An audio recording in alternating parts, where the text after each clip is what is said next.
Welcome back to another MOTOBOB video. Now I'm out here on the launch of the XSR900, new for 2022. Lots of big updates, more power, more tech, lighter, stiffer. You know, it really is a cracking bike, and I've already published a full review which you can see linked to down in the description. But you might be looking at the XSR lineup and you see the 700 and the 900 and you're not quite sure which one to buy. Well, fortunately, I've got them both here today, and in this video I'm going to give you 3 reasons to buy this bike and 3 reasons to buy the 900.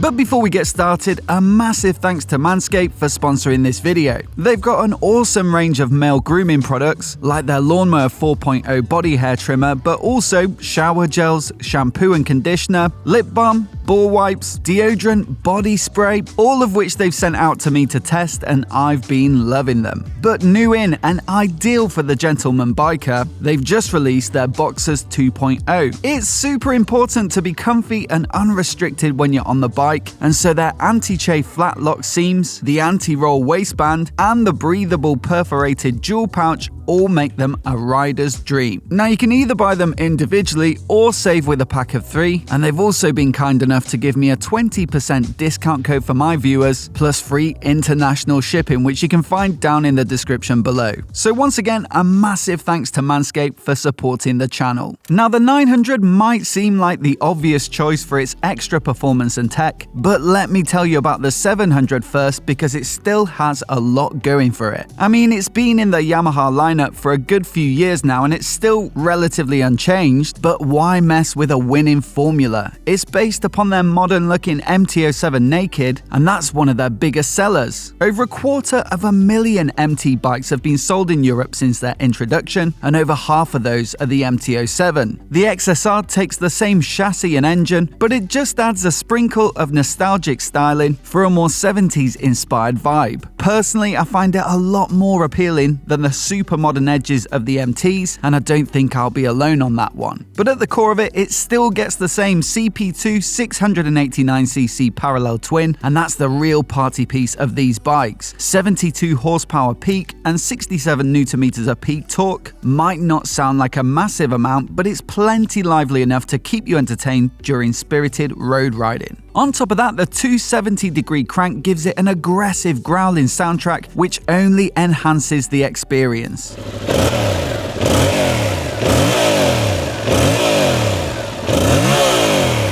Now elsewhere, it's pretty simple. There's no fancy tech or riding modes to speak of, just ABS and a nice easy to read LCD display, which has been inverted for 2022. Suspension is basic, but it does the job well enough, and the same could be said for the brakes. But what that simplicity does is allows them to price it aggressively. So $8,000 for a fun to ride and sweet looking bike sounds like a fair deal to me. The 900 is still brilliant value for money. When you set it against some of the other sporty retros on the market, it really does look like you get a lot of features and tech and performance for your money. But if you're on a strict budget, then you can save, you know, a couple of grand by buying the 700. And if you don't think you're going to use that tech, and if you don't think your riding is suited to that sort of like extra power and extra agility, and you just want something a little bit easygoing, then of course it makes sense to save a bit of money. Number 2 would be the comfort levels. This saddle is a lot more squishy. The bars feel a little more sat up. So if you're someone who likes to be,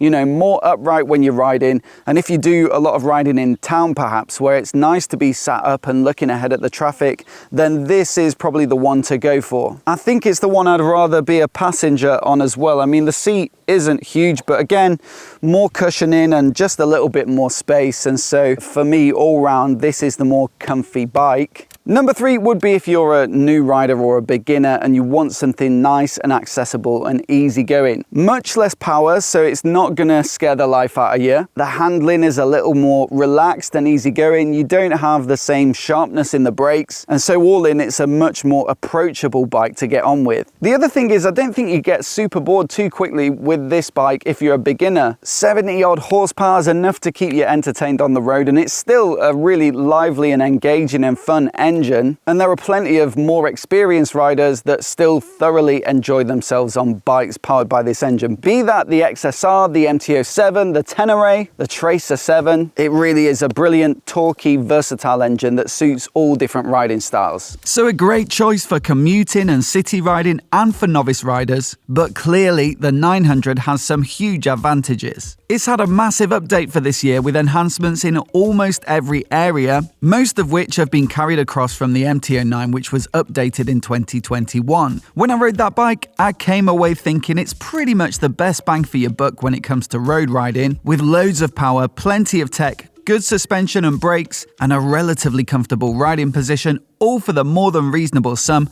of about $9,000. The only thing I didn't love was the styling, and although that's absolutely down to personal taste, I was still looking forward to the update to the XSR, which I hope would bring all the same riding experience, but just in a more heritage-inspired form factor. And I'm pleased to say that after a good amount of time with the bike at this press launch in Tuscany, I was super impressed with what they've done. You still get the CP3 triple, which is super lively on the throttle, and it also sounds pretty awesome.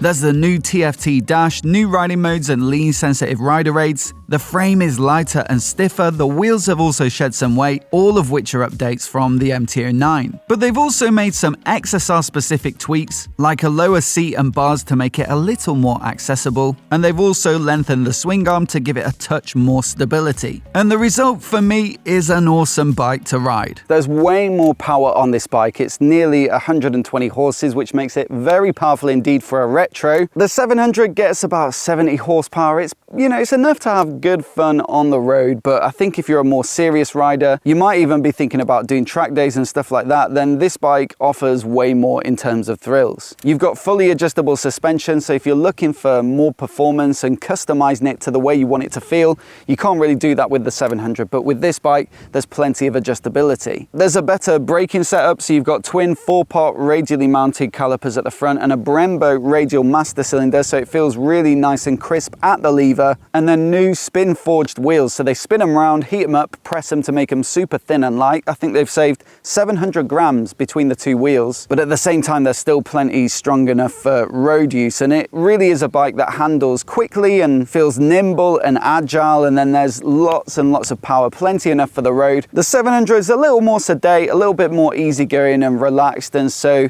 yeah, definitely pick this one if you want to go fast. Number 2 is the tech. So on this bike you get a 3.5-inch TFT display, 4 different riding modes. So 1 is sporty down to 4, which is more like a rain mode. Lean sensitive traction control, lean sensitive ABS, slide control, wheelie control, cruise control as well. And so it really is much more fully featured than the looks might suggest. It basically gets the exact same tech package as the MT-09. Number 3 for the 900 would be the styling. I know it's a little bit controversial, it might take a while to get used to, but I like the fact that they've been bold with it and done something completely different to the last generation. I think it's the seat that's the sticking point for a lot of people, and I do understand that, but I also understand why they've tried to give it that sort of 90s or late 80s race bike look with a bit of a hump at the back, and it's just more interesting for me to look at than the 700, which has stayed the same for quite a few years now, so you see plenty of those on the road. Perfectly good looking bike, but this just has a little more pizzazz. At £10,200, so only a couple of grand more than the 700, that's a lot of extra performance and tech and some more interesting new looks. But for anyone who's new to riding or wants a more comfortable and easygoing ride, then I'd definitely recommend resisting the urge to go for the bike with the most power and give the 700 a spin. As always though, I'd love to know which you'd pick down in the comments below, and if you're new here and you want to see more videos like this, hit subscribe and I'll catch you in the next one.